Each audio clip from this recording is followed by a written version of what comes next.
What's up, guys? Here with Jeff Pfitzer, and he is with USA Mortgage, runs an incredible mortgage team across the country. Are you international yet? No. Okay. No. So maybe at some point. I don't know about that. Definitely national. Definitely internationally known in small circles, for sure, inside the real estate industry, I know. But obviously, big circles in the United States, I know.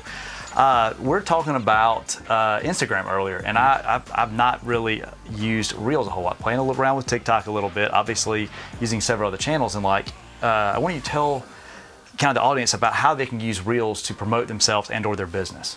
Yeah, well, first of all, Reels is like the newest tool, right? Okay. And it's a copycat of TikTok. So whenever Instagram introduces new tools, you need to use them, right? Because they're basically telling you if you use this, you're likely to get more visibility. And so, understanding how to use Reels, I think, is extremely important to growing your Instagram audience, getting more engagement, getting more eyeballs. And so you just got to use it. You got to learn how to use it. Okay, and you shared an app with me that made it super easy. If you didn't want to edit inside of Reel, which is easy, you just kind of shoot what you're doing, but maybe you wanted to repurpose the content for other platforms. Right. So you shoot on your phone, just a regular camera app, or inside of another app?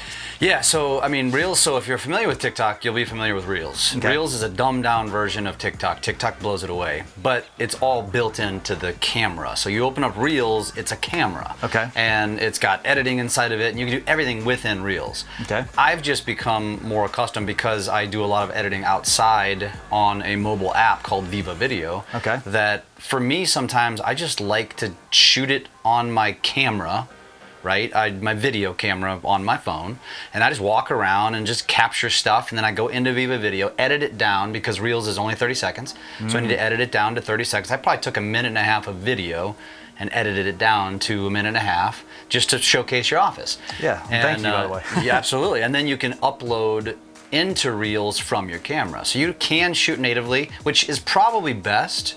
But as we were talking, this thing got 15,000 plus views in less than an hour, like that.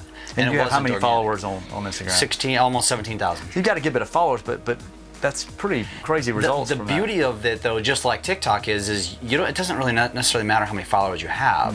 Mm-hmm. We haven't quite figured out how Reels works. Instagram is a mystery in terms of going viral, but you can. Like on TikTok, you can have 2 followers and get 1 million views. Sure. Because if it falls into that bucket and it gains traction, they're gonna keep showing it to more people. Right. We think Reels is similar, but I don't think it's exactly the same. We haven't yet figured it out, because I've had Reels literally get 10 views, and I've had Reels get 100,000 views.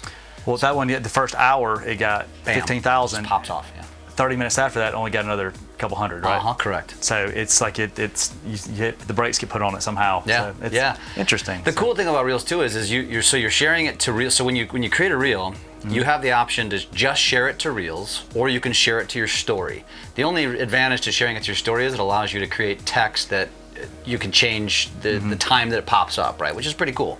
But otherwise, you're probably going to share it to your Reel. Then you have the option to also share it to your feed. Okay. So I don't always share my Reels to my feed. If I create, like today, I'll probably create 3 or 4 Reels. I'm not going to post them all to my feed because I don't want to annoy my audience. Right. But just putting them into Reels is perfectly fine. There's no rhyme or reason to it. But so you can put as much as you want there, but don't wear your audience out. Correct, on your feed post. And if you found that putting a picture on there, or putting a Reel in your actual, your timeline, your post, what is better that you found? Oh, video is always better. Okay. Video is going to be more engaging, but you're always going to sprinkle. You don't want to be all of anything. Sure. Right? Okay. But there's a lot more people on social media. They're just sharing images because they're scared to death of the camera, which is why getting in front of the camera is such an opportunity. Gotcha. So just to use it while we're talking about this example, you did some video of our office. What hashtags did you pick? You're in Carrollton, Georgia. You're from Missouri, so. Yeah.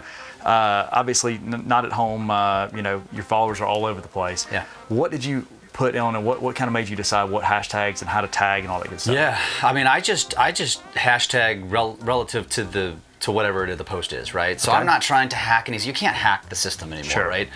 So you can't hashtag Kim Kardashian because she's hot. It just doesn't work. Right. So I just hashtag what is relevant to the post. So Century 21, Century 21 Novus, random real estate, you're the town that I'm in, real estate, realtor, those sort of things, because that's specific to what the post is. Gotcha. I think having the town you're in, you filmed it in the town you're in, I think that has something to do with it, possibly because it knows that you're there because of the location stuff.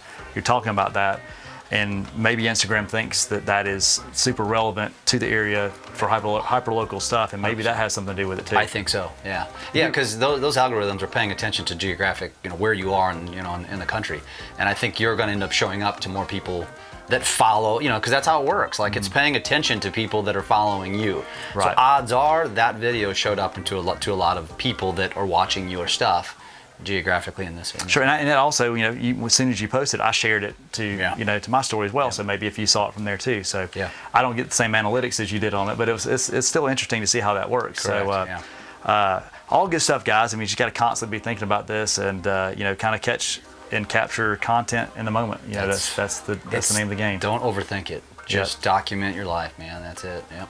And then post it. That's my problem. I document it, but I'm slow to post sometimes. That's correct. And I get in my mind, well, that was like last week. Can I really post that now? Or like I get caught up in my mind about, well, I went fishing last weekend and I'm in the middle of the week. I don't want people to think that I'm fishing right now. So I think there could be an appropriate way to do that and still get it out there later on. Just got to figure out the right timing of that. So what's your thoughts on something like that? What Rett just did right there was overthink it. Yeah. Right. So I actually have been speaking about this a lot lately, which is social media cadence. And I talk about one of my slides is the picture of a well. And I say that well it represents the well of content that I have. So I've got stuff on my phone, my kids, for example, from literally months ago, and I'll just make a little note in a notebook to remind myself to post that. But that whatever that day was, I might have already posted 5 or 6 stories. I didn't need anything else. I'll go back to the well, post something, because your audience doesn't care when it happened. And you're overthinking it to think, okay, it's the work day, it's a Wednesday. If I post something about fishing, they're going to think I'm fishing right now. Yeah, we all overthink it. So maybe post it at night, or maybe wait till Friday night or Saturday to post it, but don't forget to post it. Otherwise, it doesn't. Yeah, but I think it's overthinking, because the other thing you got to remember is not everybody's on social media at the time that you're posting it. They may not see it for a day or two. Yep. And it doesn't really matter. And then they don't know when you did it. Yep. You could have been posting it from the weekend. I think at the end of the day, if it's interesting, you should put it out there. That's it, yeah. Or just caption it and say, look at this is something that happened over the weekend, basically. I wish I was back doing this right now. Well, now he has no excuse. So we're going to go to his Instagram and make sure that he posts his stuff from fishing over the weekend. I need to do that. Yep, absolutely. So anyway, you heard it from Jeff Pfitzer. How can folks follow you?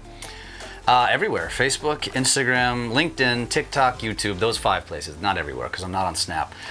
Those are the 5 that I have the most relevance. So wherever you spend time, you can just follow my name. It's my name on all 5 of them. And you're on some podcasts and stuff too. Which podcast would you like to plug? Yeah, so I host the Lab Coat Agents podcast, which is a big real estate podcast, and then I host a podcast called Drunk on Social, The Symposium, which is 100% just what's going on in the social media world. We keep the world up to date on what's happening on social media. You're going to be a guest on an upcoming show. Looking forward to it. And so if you guys are interested in learning more about social stuff, obviously Jeff's the well of knowledge, I guess you'd say, as far as all this stuff goes, and he's constantly doing it. He's practicing it every day and implementing it. You can't be an expert on telling somebody how to do something if you don't do it yourself and continue to do it, because it changes so rapidly and always something new about it. So follow that podcast as well. A lot of really, really good content. You got some really cool people you've interviewed. I'm kind of honored to be on there. I've kind of feel might be a little out of place with that, but it's kind of neat seeing that how it all comes together and all the different platforms and specializing with it. So y'all check that out, and we'll see you next time. Appreciate it, Jeff. Thanks, man.